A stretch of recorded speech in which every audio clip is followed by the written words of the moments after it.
Hello, everyone. Jason Hagholm here, and it's that time yet again for another edition of Jason and the Gentleman. Joining me, as always, is my co-host, the gentleman of mixed martial arts, the gentleman Josh Hill. And Josh, you're getting close to the end of your fight camp here. How's everything going right now? Quick little update before we get going here at Team Alpha Male. Going great, man. Almost done. Thankfully, always start to feel like this towards the end of a camp, just battered and tired, but I feel good. I'm in good shape. And yeah, man, this will be the last hard week, and then I take off on Sunday for Connecticut. So, Oh, wow. Yeah, because you got to do the quarantine and stuff. Oh, so yeah. You got to leave earlier than usual, but yeah, everything's good, man. Well, that's good to hear, Josh. Glad to hear that you haven't, didn't have any accidents or anything like that. Only got a few more days. Unlike TJ Dillashaw, who, moments before we went live here, pulled out of his fight for the main event on May 8th against Corey Sandhagen, which is unfortunate, but those nasty headbutts do happen sometimes in training camp. Yeah, I just seen that right before. That sucks, man. I was looking forward to that fight. I was hoping Sandhagen would win, and but yeah, I'm sure they'll reschedule it. I just have to push it back. I don't know how long it'll. It looked like a pretty nasty cut on the eye, and those take a while to heal properly anyway. So we'll see how long they push it back. But that sucks. Yeah, it's very unfortunate, especially for a fight that I know a lot of people were looking forward to. You say yourself, I was as well, especially the role Sandhagen's on and what Dillashaw brings to the table after like a 2-year hiatus. Yeah, and also I'd like to see how. I've trained with him a bunch of times, so I know he's skilled and talented, but we'll see how he looks clean. Yes. We'll see if there's a difference there. I don't. A lot of the guys said that he's been cranking for years, so I don't really know if that was the natural TJ that I got to train with, or if that was him elevated. But yeah, I would like to see the difference if there is one. Yeah, but we'll still get to see it, but it just sucks that it's gonna be postponed now. Yeah, I believe they're trying to move that fight around, and they're trying to get I think one of the women's fights elevated up now as the main event. So it is a bit of a blow, but you know what? As they say in life, sometimes you got to wait for the good things, Josh. So we'll have to wait another couple months before Dillashaw and Sandhagen get to throw down. But one last little bit of housekeeping notes. You talked about last week, Josh, how you didn't purchase the Triller pay-per-view. Well, Triller, they're coming for you, Josh. They've put out a lawsuit, I guess, looking for like hundreds of millions of dollars in streamers. So the one thing Triller and Dana White have in common, those nasty streamers. Those streamers. Oh, I'm not a streamer myself. I don't even know how to. I barely figure this thing out that we're on right here. So I'm definitely not those guys. But hey, man, if it's paying $80 or whatever to watch something, to watch Jake Paul fight Ben Askren, or I can go online here and just see it on live on a stream for free, I'm taking the free one, man. Call me cheap or whatever you want, but I'm not paying for that. Well, you know what, Triller, they want their reparations and they want it now. So they're finding a way. I don't know how you can find everyone that did it. Yeah. Obviously, they're just going for the hosters and stuff like that. But yeah, I don't know. Sure. I just thought it was kind of, that's the one thing Dana White and Triller seem to have in common is those streamers, though we don't know if Triller will be, having cameras and stuff outside said streamer's house. They had cameras at somebody's house? No, that's what Dana said. Remember, he's like, we were watching this guy close. That when he had this big rants about the streamers, he was like, we had cameras, we were watching this guy. He didn't stream that night, but Triller didn't at least go that far. Oh man, like that's pretty crazy to one guy. What site is he running? Do they know? We don't know. They wouldn't make that public, obviously, to push the demand for said site. Okay, I see. But yeah, that's any promoter is gonna be against that because it's taking money out of their pocket, right? So I get why they're against it and they can go after those guys, but that's not my concern. wouldn't some of the fighters though want some of that? Like if he had pay-per-view points, he'd be pissed if like more people were streaming it than paying for it. I guess for the guys getting the actual pay-per-view points, which is very, very, very few of them, right? So, I always said like, you know, none of that money in pay-per-view goes to like the first fight of the night. You know what I mean? They're not getting any extra on their contract, from more people watching. So, that's I think the difference there. And those are the guys that need it more. Yes, those are the guys that need it more. They need it to trickle Mhm. down, but it doesn't work like that, unfortunately. But yeah, I just thought I'd throw it out there. Triller, they're coming for those streamers. But Josh, of course, the big story of the week is UFC 261. I mean, what a sensational card. The main card delivered and then some. Had our first show back with fans, and you could totally feel the difference.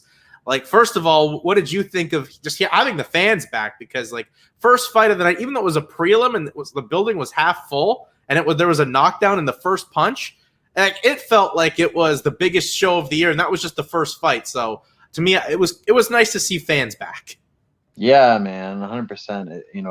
Like we always talked about, it has some normalcy to it now, and it just feels like it used to and how it should be. Fighting's a sport that it's just one of those ones that kind of feeds off the fans too, right? I guess all sports do, but it's just the combative sports. It just makes such a difference. I think. I fought in front of fans and without.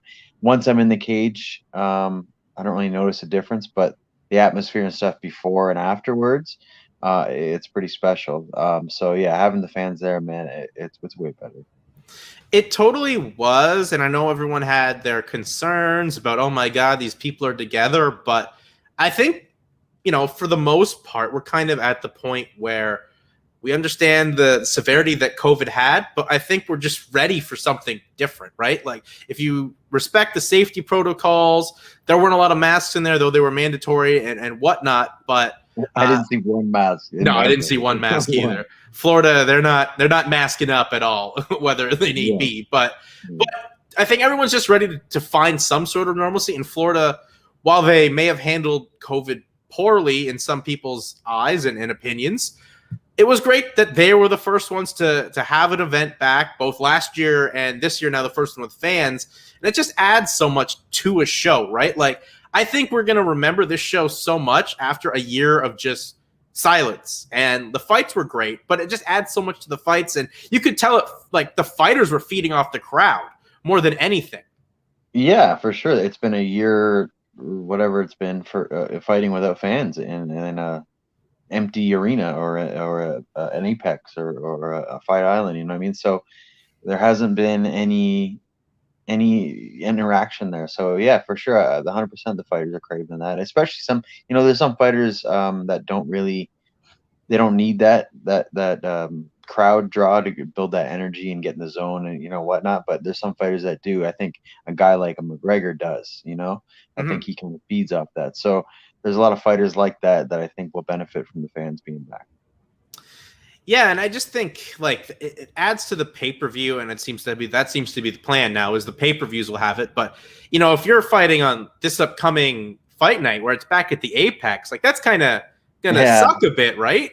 that it's a downer. I was talking to Mason Jones out here, and he's got a fight coming up, and then said the same thing. Like he's back at the Apex now, and it's just compared to a show like that, and then you got to go back to pretty much silence in there and not many people. It kind of sucks for those guys, but hopefully this is kind of leading us, to more normalcy and where Florida will be the regular, having the crowds back to normal.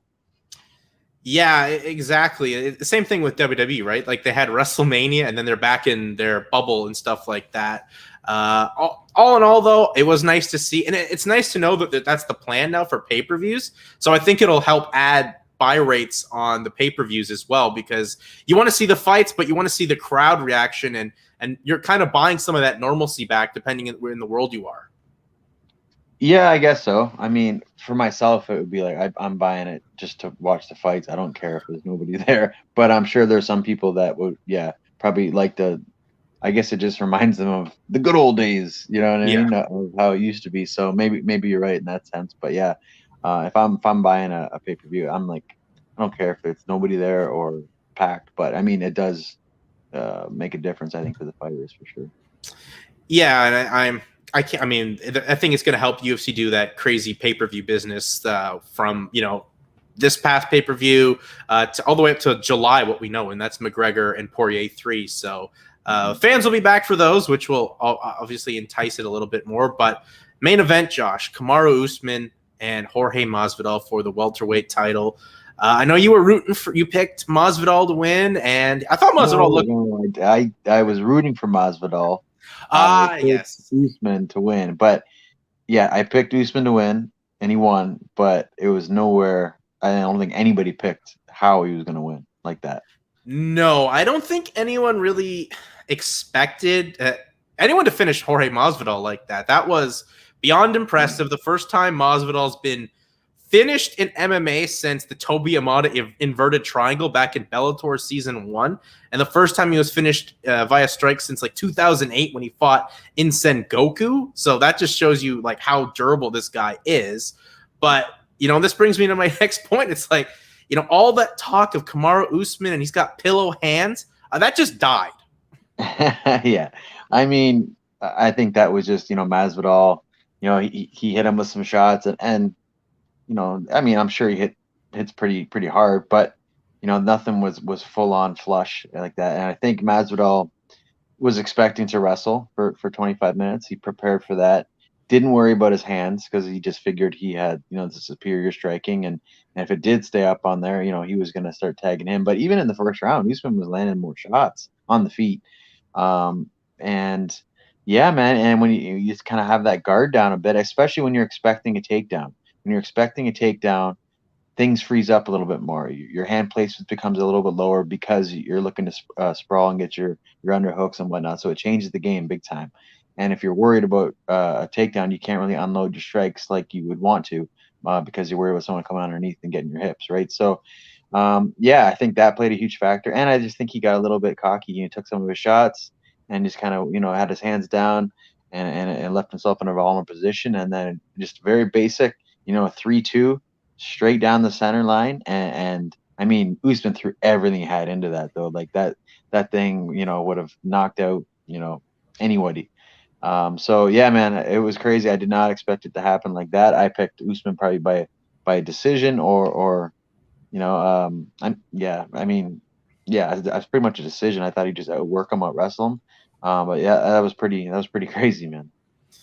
It definitely was. And, Masvidal himself said, like, he didn't think that Usman hit that hard, especially from the first fight. And, Usman tagged Masvidal like 10 seconds before the knockout. And Masvidal had that big smile on his face. And you could almost see that was the beginning of the end for Masvidal. Because just as you said, moments later, that big, right hook that Usman put, all of Denver, Colorado in with him in that shot and just dropped Masvidal and got the sensational finish. Another title defense, 2 title defenses within like 2 months for now Kamaru Usman, and like changes the narrative really for Usman from boring wrestler to now guy that really has that complete game. And he's just meshing so well with Trevor Whitman, Josh. Like they're the perfect team. They're like Mr. Perfect and Bobby Heenan back in the day. Yeah, yeah. I mean, yeah. A lot of people, put him as a boring wrestler because of the Masvidal fight, the first one, right? So, but I mean, you got to think that was he took Masvidal on a late notice too, and who was he supposed to fight in that originally? He's supposed to fight Gilbert Burns, but Gilbert got COVID. That's right, Gilbert got COVID. So it was. I mean, Gilbert's got good striking as well, but he's more so dominant on the ground. And then so now you switch to Masvidal. Now it's like, oh shit! Like, and this Masvidal is superior striker. Like, what am I gonna do? I gotta just use my wrestling in this one, and he did. And in this one, he came out and just showcased, that he's more than that. And yeah, man, he's looking good. He's well rounded. He's got great wrestling. Obviously, we haven't seen a whole lot of his jits, but we don't have to. On the ground, he's usually in top position and pounding away. You never see him on his back, and his striking is coming a long way. And he's looks like just a freak athlete too. So, put all those things together, and he's firing all cylinders, man. And he's looking really dangerous. He just looks like he's got another bit of confidence since moving to Denver and training with Trevor Whitman and like Justin Gaethje and those guys. Like sometimes you just see these coaching, and fighter relationships that just turn a guy around and make him even better. Usman's in it right now. Obviously GSP with Faraz Zahabi, and there's a host more others, but Trevor's just made him this complete fighter. Yeah, I mean, don't get me wrong, Whitman shows great fundamentals and skill sets, but sometimes it's not even that what a coach is teaching them. It could be a totally like a mental factor, or a confidence thing, and that could be the difference, man. Like the skills might have always been there, and then you go with somebody, and this particular person is just able to speak to you, and it kind of brings it out in you, and then all of a sudden you got this confidence now, and you're actually showcasing all your talents. So that can happen. I'm sure he's obviously teaching new skills as well. So put those things together, and it's working well for him. Yeah, just from what I've seen, it seemed like Usman's just loving the relationship. He's learning something new. Trevor's, experiencing, fun coaching someone new. So it just seems like right now a match made in heaven, and it's working so well because he finishes Jorge Masvidal, who, as I said, hadn't been finished pretty much in 10 plus years in MMA. And what he did to Gilbert Burns in February, we can't forget about that. Like Gilbert was on such a run, and he put him away via the hands as well. So, I mean, Usman right now seems like he's in the mindset of doing everything he can to catch up or break George St. Pierre's records. Yeah, when he's on the right path and he's looking good. So he can keep this up, then he can definitely do that. I'm interested to see the Colby rematch. Because that first fight was a great fight, man. Yes. And I had it 2-2, I think, going into the 5th round, and I thought they stopped it a bit early. Mind you, it probably would have ended up being 3-2 if he survived anyway, most likely. But it could have went the other way. But regardless, it was a super close fight. As much as Colby talks shit, and he's a bit of a goof, but he's funny and he's skilled, and those two together make for a great fight again. So I'm looking forward to that one. Yeah, so I mean that brings up the next point. Obviously, the winner of that fight is getting pretty much Colby Covington. I don't know. We saw Nick Diaz back there, though he's apparently rumored to fight Khamzat Chimaev, though that's still speculation.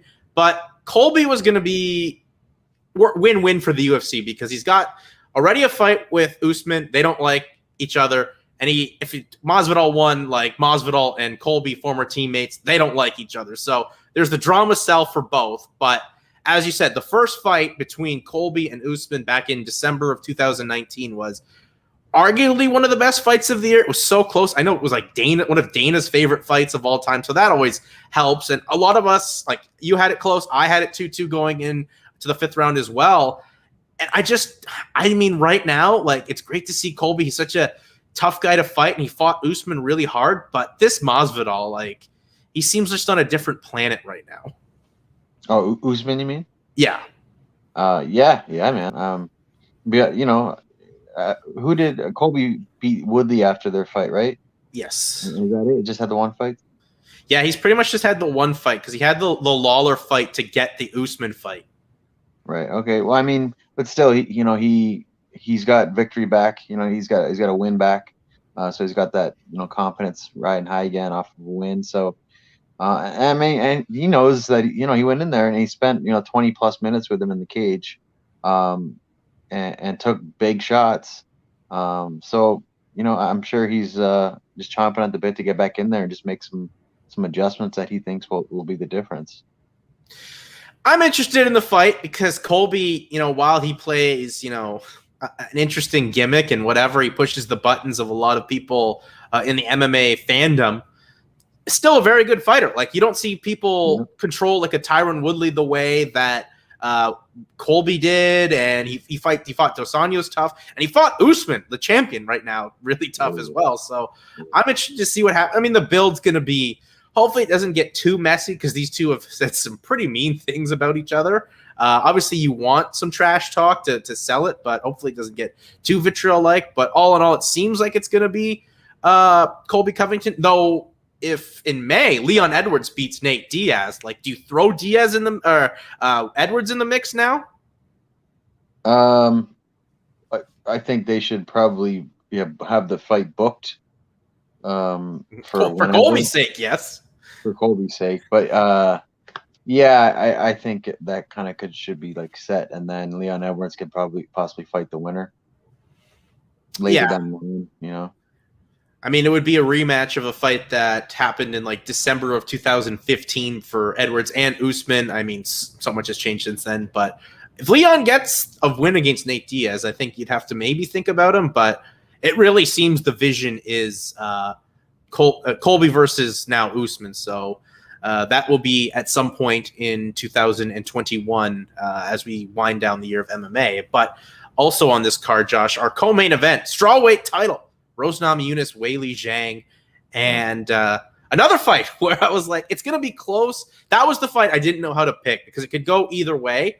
Well, Rose Namajunas just gave us like a minute and 5 seconds of action with maybe the most perfectly delivered head kick I've seen in MMA. Just perfect, right over the hands, right on the button, and drop Zhang and a couple of ground and pound punches, and she makes history by becoming the first woman to ever regain a title in the UFC. So, and Trevor Whitman once again working his magic. Yeah, I'm happy. I'm happy for Rose. I like her, and she seems like a cool chick, and she's skilled, right? So, I'm happy she got the win. I thought the fight would be closer. I thought it would definitely go longer, but you could tell, Rose threw a perfect kick, and Weili just she put her hips back. I think she was expecting to go to the body, and as she did it, she kind of left her chin up, and it just caught her right on the money and dropped her. And the stoppage was good. I mean, she was complaining about it, but I know as a fighter, it's like you're always going to complain. You just want to keep going. So I think it was a good stoppage, and yeah, man, that was like pretty much flawless victory, picture perfect. You can't get asked for much better than that. It was like what, a minute something in. That's amazing for Rose. It is, and I think it's gonna be what I think is gonna be interesting with her title run is like she was champion before, but like the weight of being a champion was a little too much for Rose Namajunas. Like she's openly admitted she's an introvert. She really doesn't like dealing with that media, but it seems like since she lost the title, took that break that she needed, she's matured both in the cage and mentally outside of the cage. So I think this reign, I think will be a lot better for her. There's a lot of talented women that will be gunning for her, but I think she's ready to take on the responsibilities of being a champion, and I'm ready for the Thug Rose 2.0 era to begin.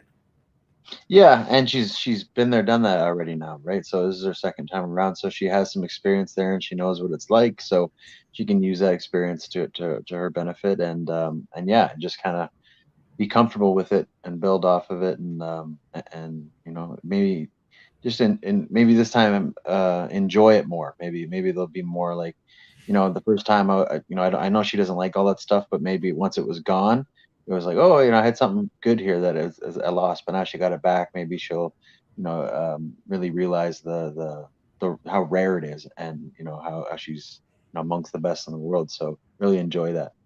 I think that's the perfect word for it, to enjoy the moment, because so many times in anyone's life, when they get something, good happen to them, or an athlete wins a championship, they don't really enjoy it. They kind of just move on to the next thing, prepare up for my next championship, my next season, my next fight if I'm a combat sport athlete, or my next race if I'm a auto race driver. So I don't think a lot of and that's maybe it. She didn't really enjoy the accomplishment and was just focused on other things. And now she can maybe take some time, enjoy it, and then move on to the next thing. And just maturity is all of it, right? Oh yeah, yeah, and that's a big thing with me. Like there is a balance. Like everything in life is a balance, but I think a lot of people tend to they do one of the two things. They either they enjoy it for too long, and they start partying everywhere, and they love the attention, and then they kind of let what got them there go, and then they lose it, and then they have a crisis because now it's gone, and they're not who they were or whatever. Or people tend to, like they say when they fight on the Saturday, I'm back in the gym on Monday training right away. I'm like, I don't really like that either. For me, I think it's that balance point. So it's like after all my fights, no matter I win or lose, I take 1 week off totally, and I don't go to the gym. I don't even like talking about fights. I just like hang out with the family, friends, just kind of enjoy myself.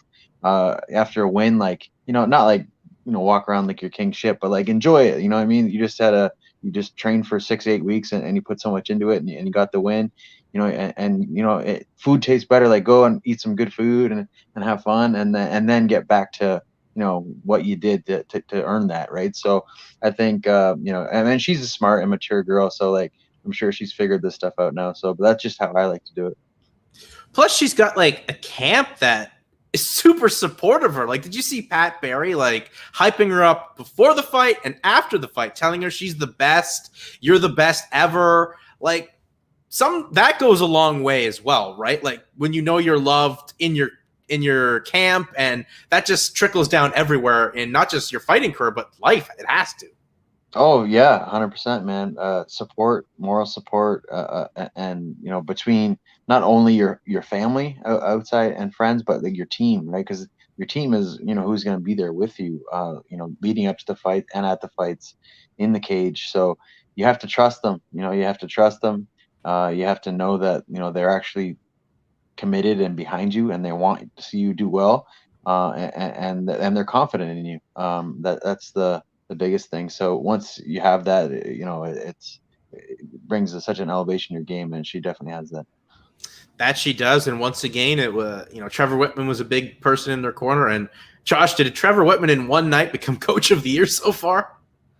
Yeah, I mean, you can't ask for two bangers. You know what I mean? Co-main and main event both end in, they're both the guys win the title or keep the title, and then both end in strikes first and second round. So you can't ask for better than that, really.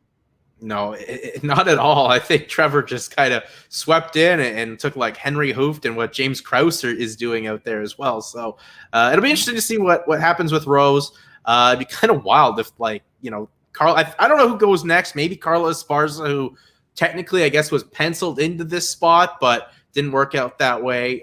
Rose is always the fight, I guess, but maybe it's Carla Esparza next. I don't know.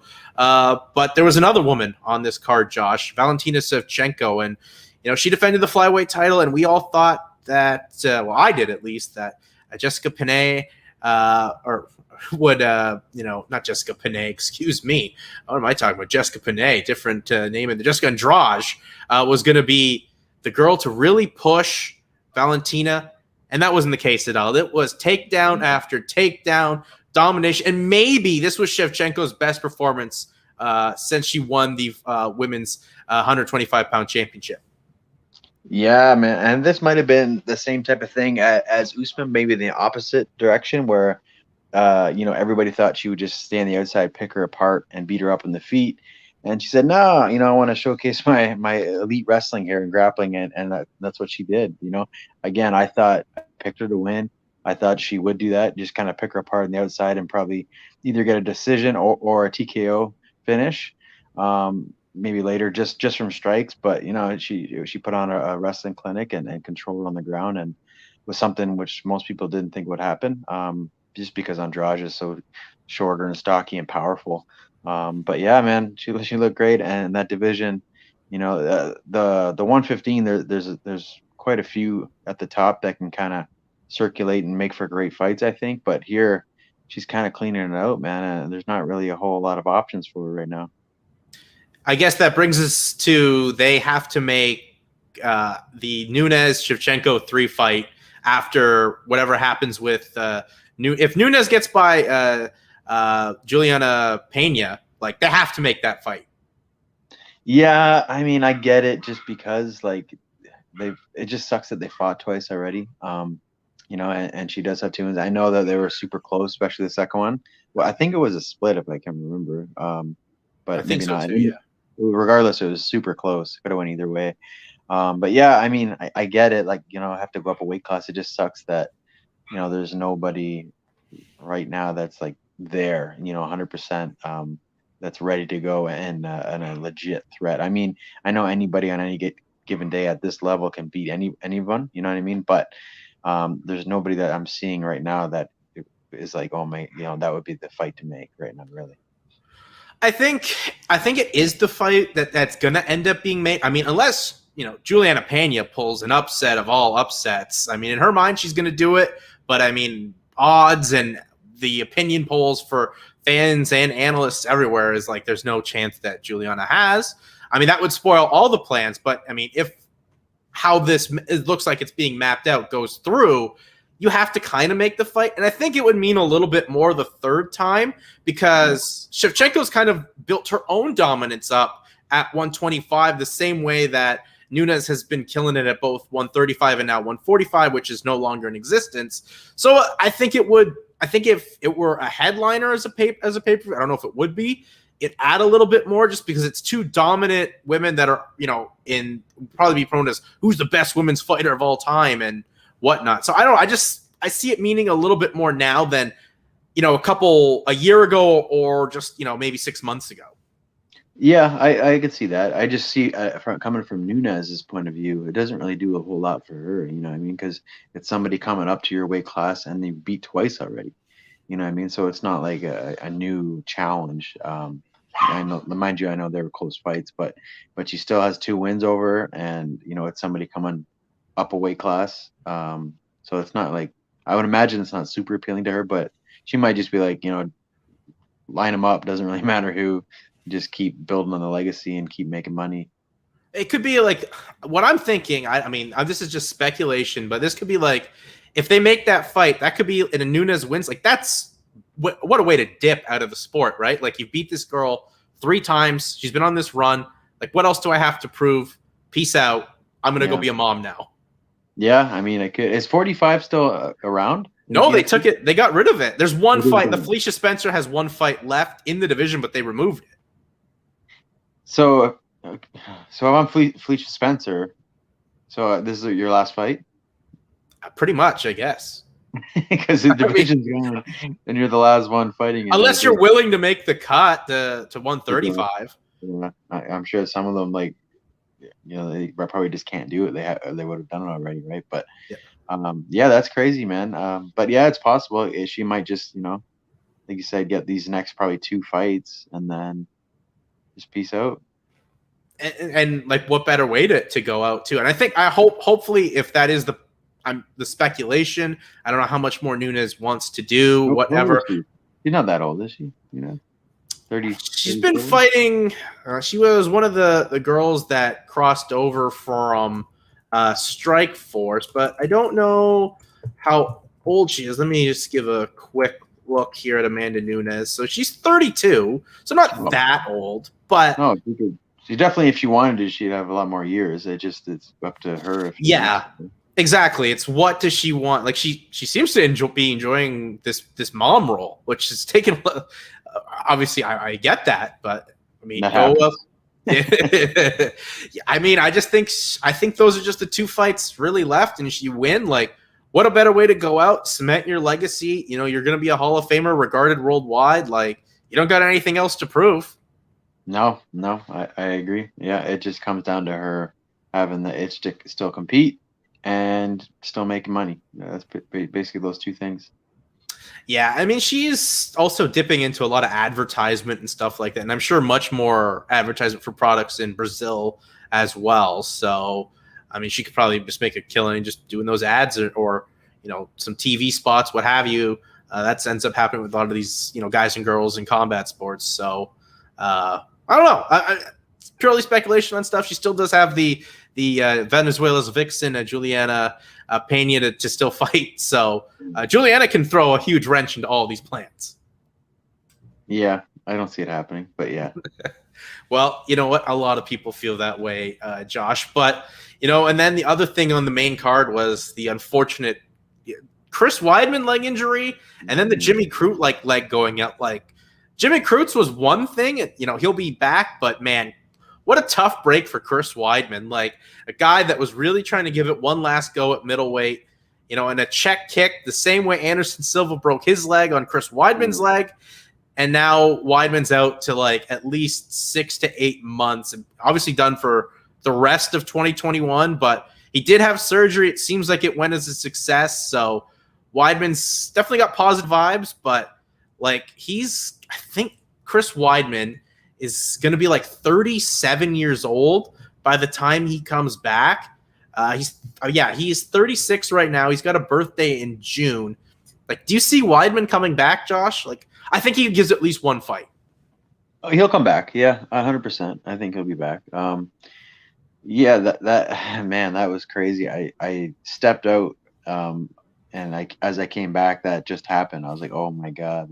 But see the chances, man. Like for they've only had like three of those in the UFC. There's been a few else in other promotions too, but yeah, the three in the UFC, and Anderson did it to him and broke his leg on his shin, and then for him to do that to Hall, just man, first strike thrown, first kick thrown, just crazy. I mean, I don't know if that was like maybe he had like a little hairline fracture already, and Apparently it he was. did. Oh yeah, is that what Apparently he happened? did. So I don't know how you missed that, but he did. Yeah, yeah, I don't know. Maybe it was just so minute. You just didn't really, I might just had a little bit of pain, or maybe didn't feel it at all. But that was enough to start the crack, and then just that force on somebody's shin or knee, it did the whole thing in. But that's so gross, man. Like I would just like if that happened, just if I seen it, like I looked and I'd just start puke. I'd probably puke and pass out. Same But with me. yeah, It was very gross. But I mean, as you said, like Weidman had that. Anderson Silva had that happen to Weidman. Then Weidman has it happen to against Uriah Hall. The guy that Uriah Hall just beat was Anderson Silva. So the 6 degrees of separation in MMA is just so crazy for this to happen.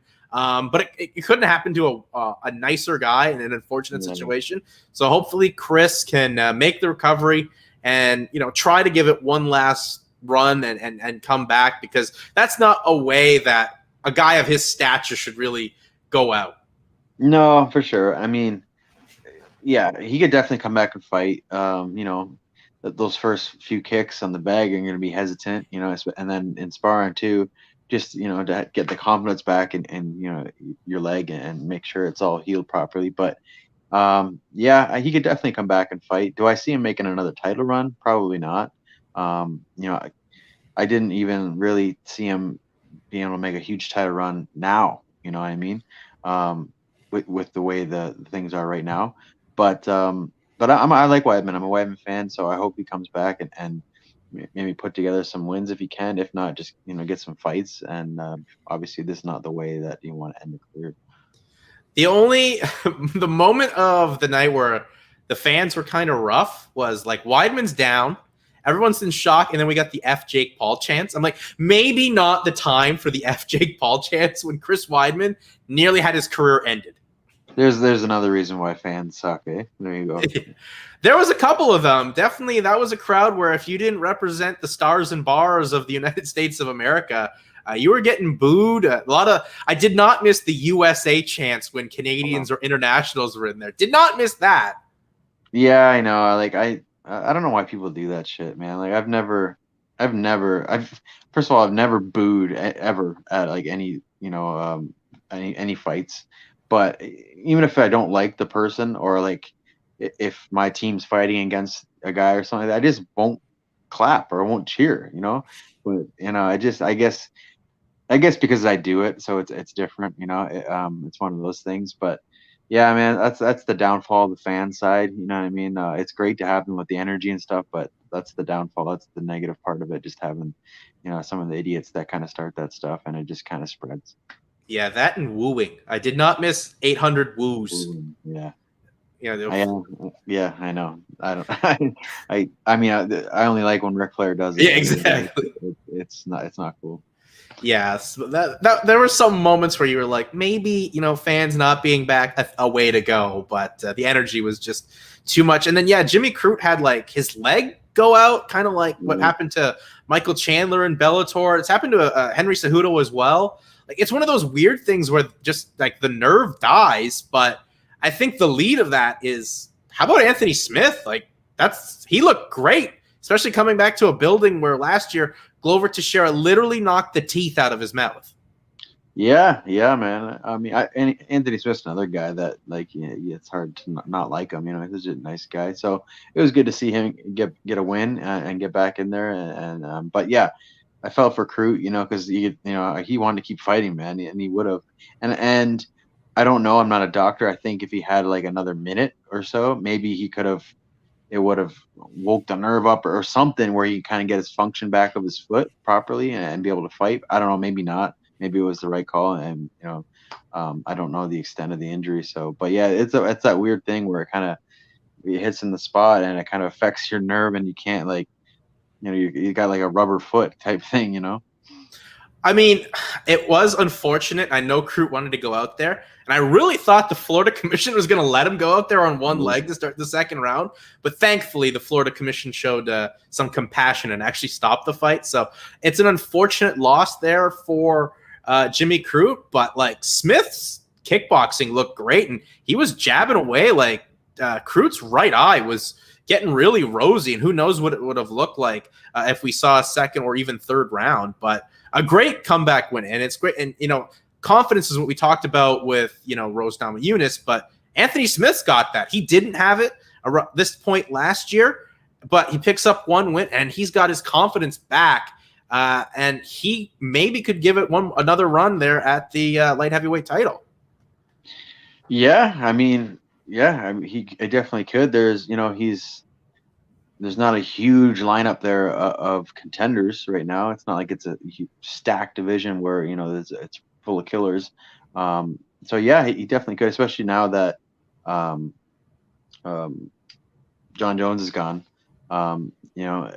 With Jan being the champ now, there's some new blood there, and it can make some interesting matchups. So yeah, I mean, was that his second win in a row? Was it? Yeah, so he won back on a fight night towards the end of the year where he openly admitted he took an opponent that was kind of lower down on some of the guys that he was fighting for, but like just to get that confidence going, right? To feel what it was like to get a win is what Anthony Smith even used those words, getting that motion. He fought Devin Clark, like a guy that on the come up, but not a guy that's fought for a title or in the running to fight for a title anytime soon. That would suck to be that guy for this guy to say that and be like, oh, I took a lower level fight just to get my confidence back while you're in the UFC. But I mean, if you're in these big promotions, there should not be a lower level fight. I understand what he's saying as far as like non-title challenger or like top 5, but yeah, anybody in there should be anyway, top of the world class. You know what I mean? So they're all tough fights.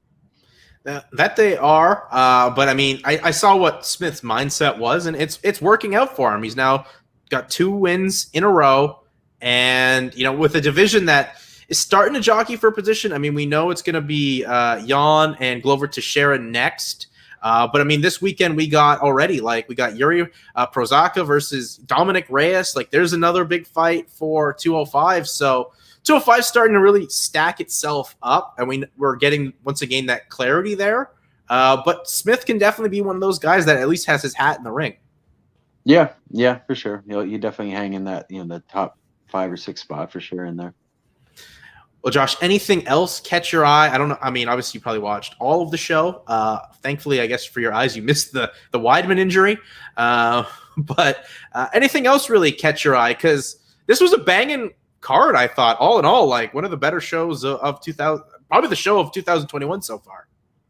Yeah, man. It was. I mean, the main card. I mean, the whole card was pretty good, but I think just the main card of how things went, I think that was what made it so special, because I think nobody seen the Weidman getting his leg snapped in half. Nobody called Usman knocking out Masvidal on the feet. Nobody thought Rose would knock out Weili Zhang in a minute, on the feet. So I just think a lot of not necessarily upsets, but like just the way things went made it kind of special.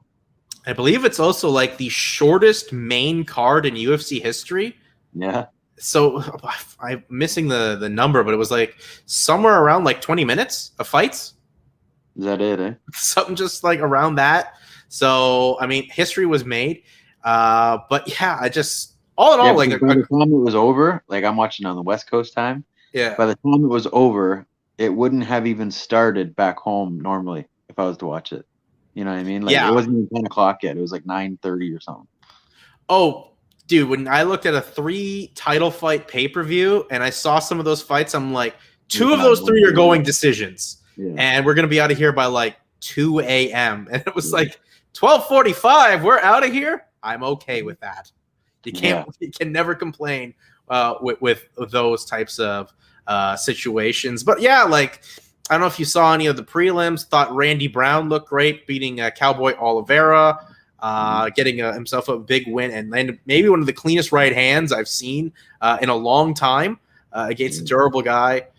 Tristan Conley suffered a tough loss to Pat Sabatini, but Pat Sabatini's like one of the best guys to come out of CFFCs like since Aljamain Sterling, who's obviously a UFC champion right now. And then like the Jeff Molina Ari Quilang fight. Like that was a fantastic back and forth fight where if each guy had like 10 more seconds in both the second and third, they could have finished each other. Yeah, it was good, man. That was a good. That's when they like at the bell they kind of stared at each other and like did the whole "I'm not looking away, you look away" type thing. Yeah, the stare down, and then the opening fight, Ariane Carnilosi and Liang Na. What a fight! Like I said, the first fight with fans back, our first punch was a knockdown. Like that's when you knew we're going to be in for a special night.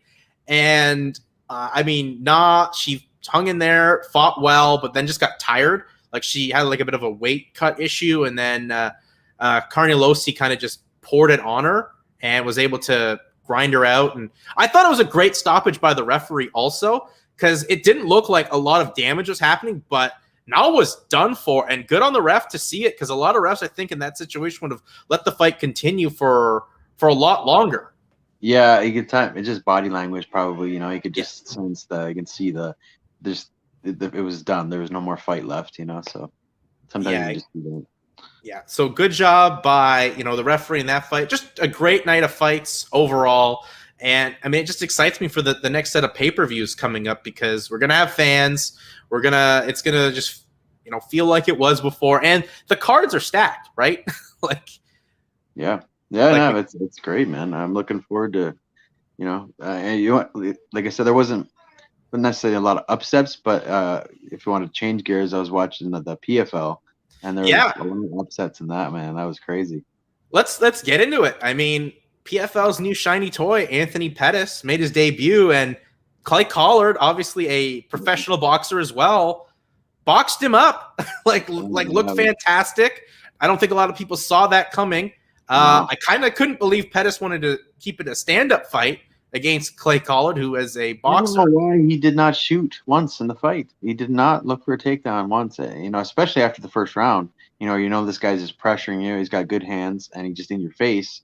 And a guy like Pettis needs space. When he's dangerous, when he has space, he can do tricky shit. But yeah, this guy wasn't given to him. So I was like, okay, he's going to maybe look for a shot here, but never came. And then, he got dropped like twice in the second round. Yeah. And then, in the third round, he did come back and caught him and landed that beautiful head kick on Clay and then a knee to follow. But he was able to kind of hold it together and finish the fight strong. Which I don't know how Clay Collard ate that knee. That knee was square on the button, and he ate it like a packed lunch, honestly. Impressive durability. And, I mean, it just makes that lightweight season that much more interesting because, Pettis has lost, but he's still not out of it, right? Like, when they come back in June, if he gets a finish in the first round, he gets 6 points. Like, he's going to the playoffs. Yeah, exactly. That's what makes it kind of cool. You know what I mean? Like, you can suffer a loss. That's what it's like. It's like the NHL playoffs. You know what I mean? It's best of 7. You know what I mean? So you kind of it's not just if you have one shitty game, your season's over. You know what I mean? Whereas any other promotions, it's just one fight. But this is kind of cool in that sense where, like, you could suffer defeat, and still have a chance to continue on throughout the year. So that's kind of cool like that. I like how they do it. Well, I mean, they came back. I thought, first of all, the presentation for the PFL was great. It's nice to have Kenny Florian on commentary as well. Yeah. He brings a lot of energy to their broadcasts. But yeah, it was a night of upsets because we had Natan Schultz, their 2-time lightweight champion, lose a pretty competitive fight against Marcin Held. Yeah. So that's I believe that was Schultz's first loss in MMA since 2017. And then Bubba Jenkins in the featherweight beats Lance Palmer and beats him handedly. I know that's one, I know Lance, and I know how good he is, and that's one that I did not see going that way. I thought maybe it'd be close just because Bubba is a very good wrestler, but yeah, it just seemed like Lance was off that night. He wasn't pulling the trigger. It seemed very tentative, and Bubba was just kind of having his way and beat them kind of everywhere, really, in the wrestling and striking, and just won a clear unanimous decision.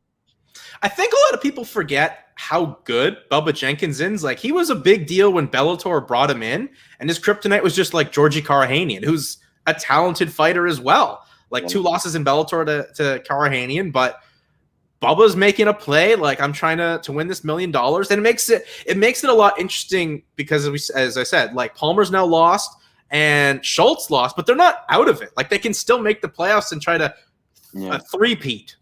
Yeah, yeah. And so it's kind of cool. It's weird to see both your 2-time back-to-back champs lose their first fight, right? So it kind of flips the script a bit and shakes things up, and it's kind of, I guess it's probably good for PFL, to be honest. I know it sucks for those guys for sure, but it's good because it mixes things up, and it's just not having somebody so dominant. So it actually, there's some new blood in there, and things are getting really interesting.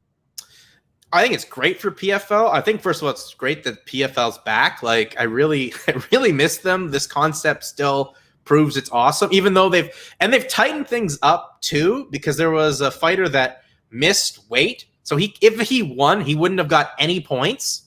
So thank goodness we got rid of the 3 walkover point system, because that just turned into nonsense. Like, Ramsey Ninjam in 2019, he had 2 fights that he didn't even have because his opponent missed weight, got 3 walkover points. Then he missed weight, and the fight was scrapped. So he made the playoffs just on those 3 walkover points without ever having to fight. Yeah, that's pretty crazy, right? So they don't get any points if they fight, if they miss weight? So if you miss weight, you lose a point. So you're like negative. I've seen that, -1, yeah. So you're negative, and if you win, I believe you couldn't even get points. What's the point of fighting? Gotta make weight, though, Josh.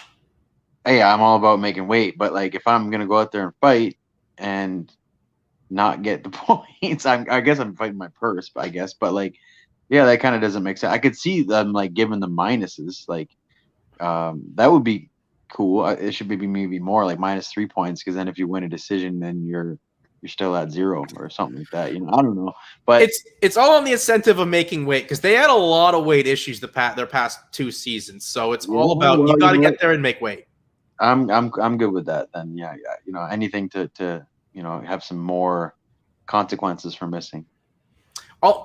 We talked about the main card, but what did you think overall of PFL, Josh? Because we kind of touched on it in previous episodes and the build up, but now that they're back, and they're back again on Thursday with week 2, like, it's kind of fun to have these weekday cards, and they've got this great concept with a lot of intrigue in every weight class they have tournaments in. I like it, man. I was a fan before, and I'm happy they're back, and I do like what they're doing. They got a bunch of great guys on their roster, and their concept's different, right? It's very unique, and I think it was pretty cool the way they thought this up and made it like any other sports association, like the NHL, like the NBA. It's something that's where, like, we talk about rankings all the time. It's like, it's just kind of numbers. They're not really used for anything. It's kind of just for marketing sake. But as far as this, it's actually a structured thing. You get so many points for this, and then you have this many points. The top 4 go to the playoffs, and it's your chances to get to the championship. So I like it. It's cool. What do you think? Because it used to be the top 8 make the playoffs, right? And then we'd have in the semis and whatnot, it'd be like you fight twice in a night to go to the finals. That's now it's just the top 4, so we don't have the fight in a twice in a night situation. So it's 1 versus 4 and 2 versus 3. So there are only 4 fights throughout the year instead of 5. Well, in your weight, right? You fight twice in the regular season, then it's playoffs, and then it's the finale on New Year's Eve. So yeah, but how many fights are in playoffs? I think you would just have the 1, because okay, so 4 fights total then. Yeah, okay, because usually it was 5 right before. Yeah, because you'd fight twice in a night. Twice in the night, yeah. So that's 5 fights in one year. That's a good year, man. That's pretty That's a busy year. You know what I mean? Especially having the two in the one night. So 4 would definitely be better on the body. But as far as paycheck wise, if you can get an extra fight in there, I think I'd be all about it. But either way, I like it. I think it's cool. I'm kind of sad to see the 2 fights in one night thing gone because, I mean, that's old school history of MMA. But, I mean, for the fighter's perspective, I'm sure they love it that it's gone because that's a lot to ask for. I think it just like there's so many factors that there's so many probability for injuries and then having a substitute come in, you know what I mean? So I could see that happening. Somebody breaks their hand or their finger or gets cut. And they can't continue even though they won, and that just kind of sucks for someone to slide in there and take your place and potentially get a shot at $1 million. And now you're out of it, right? So I can understand that. I mean, that kind of did happen in their welterweight tournament in 2019. Like Chris Curtis lost, openly said, "I'm retiring." Was at like the catering, about to eat like all these pastries, and like, Chris, we need you out there for the potential final against Ray Cooper. Unfortunately, he didn't win, but like, could you imagine that story? Like, literally about to dig in on some cakes, and then you're off fighting for $1 million. I mean, hey, you got to jump at it, take your shot. I mean, when do you ever get that chance again, right? So, I would have done the exact same thing. Like, that's why I'll kind of miss it. Just those wild stories of like, I was literally at the buffet table about to gorge myself, but I was needed back. But I mean, for the health and safety of the fighters, so they don't take as much damage, and really right now we're going to find out the best of the best, like 4 per each tournament are going to make it, and they got to fight once to get into the championship. I'm all for it. Yeah, I like it, man. I think it'd be cool. I mean, and Rory McDonald, he makes his debut for the PFL this Thursday against Curtis Molinder now. So, I mean, Rory's in that same kind of spot that Anthony Pettis was, because Rory was the big acquisition before Anthony Pettis, and he's got to show up against a late-minute replacement in Curtis Molinder, who is very durable. Yeah, it's a tough fight. Still a good striker. But I mean, Rory's good, man. Rory's one of the top guys in the world. So we'll see. We can live up to that again on next week. Yeah, exactly. And I guess lastly, only got a little bit of time left here, Josh. I mean, we could go forever on this topic, but Jake Paul, he's the apple of everyone in MMA's eye yet again. Like, shows up, gets in front of it, a confrontation with Daniel Cormier, and then they're talking about boxing. Like, it's crazy how all these MMA people just getting worked into fighting Jake Paul, who openly admitted, "I'm just a troll," and like everyone in just MMA is falling for it. It's because there's money involved, exactly. Right? If this guy was just doing the same shit for 5-10 grand, nobody would bat an eye at this. You know what I mean? But this guy's going out there making millions because he's a YouTube star to fight a basketball player, and then now a retired MMA fighter. People are like, man, I want to cash in on this, right? So I get where the draw comes from, because there's money there. I just can't believe that Jake Paul is literally the king right now of combat sports. Who would have thunk it? I did not say that, and I do not agree with that. That's your word. Hey, everyone wants to fight him. He's the biggest draw right now in terms of pay-per-view. King Paul, as much as it pains me to say it. Isn't that sad that the society we live in, where a YouTuber is more popular and famous in the combative sports league than the best in the world at combative sports? It's crazy. But it's not unexpected. Though Jake Paul on the weekend through Twitter nearly had like a full babyface turn with me, where he was calling out Dana White, about like the pay, and I was like, holy crap, Jake Paul, you're making a valid point. Yeah, I agree with you on that one. He definitely, what he said was some truth to it, man. And like he said, like, all these guys want to fight me because you're not paying them, and to fight me, they're actually make some real money. And there's some truth to that, man. Exactly. It was like, wow, Jake Paul, an arrogant idiot, but what a point he made. A valid, good point. And I mean, a lot of that backlash is coming off of like Dana's interview with Bill Simmons on his podcast. Like, John Jones wanted $30 million. I'm like, you could afford the $30 million for John Jones to fight Francis Ngannou, because you'd make like $200 million at the box office. Yeah, I mean, and then Jones said that it wasn't even the number, so you don't know. The truth probably lies somewhere in between. But even still, man, yeah, if you even went on the high end, the amount of money that they're bringing home, you know, you gotta give some big paydays because these are the guys that are bringing in this money. You know what I mean? Like McGregor's, the John Jones is the best in the world, but pay them. You know, just pay them what they're worth. Look at all these. They always compare it to like major sports. Look at like NBA, NFL, MLB. These guys are making millions and millions and millions of dollars a year, regardless if they get injured. That's the big thing. They could get injured and still get a guaranteed certain amount. With our sport, we get injured, nothing coming in, right? So pay these guys because every fight, like you're using that money as your nest egg and using it to make more money, right? So it's not like there's guaranteed more coming in. Yeah, there's so much into that. I mean, obviously, fighters would need a union of some sort for a lot of those benefits. But, I mean, right now, it's probably not going to happen. I thought John Jones had the momentum to maybe make something happen, but John's kind of just a bit about himself.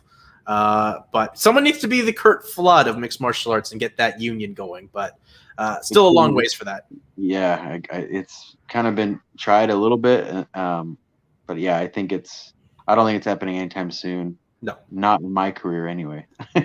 No, I'll be long gone. I think by the time that actually happens, if it happens. No, Josh, you'll be out there, either repping fighters, training the next generation, or I don't know what else you'll be doing. But you'll be doing something else. You're doing something else. Yeah. All right, Josh. Well, once again, Josh, always thanks for your time. As always, a fun show, and I know you're, keep grinding away, have a good last hard week of camp, and safe flight out on Sunday, because can't believe it, it's only like a couple days away before the Rafael Stotts fight, Bellator, on May 7th. Yeah, man, it flies up quick. It always does. But yeah, soon enough, and get out of here and get after it. All right, Josh. Well, before you go, plug your Instagram, where you're trying to get more people to give you some sponsorships, what have you. Plug people where people can find all your fantastic social media right now, which is just your IG. At Gentleman J Hill, that's my spot. Yeah, you can find me there. All right, Josh. Well, once again, thank you, and we'll be back same bat time, same bat channel. Peace out, everyone. We'll see you next week. See you guys.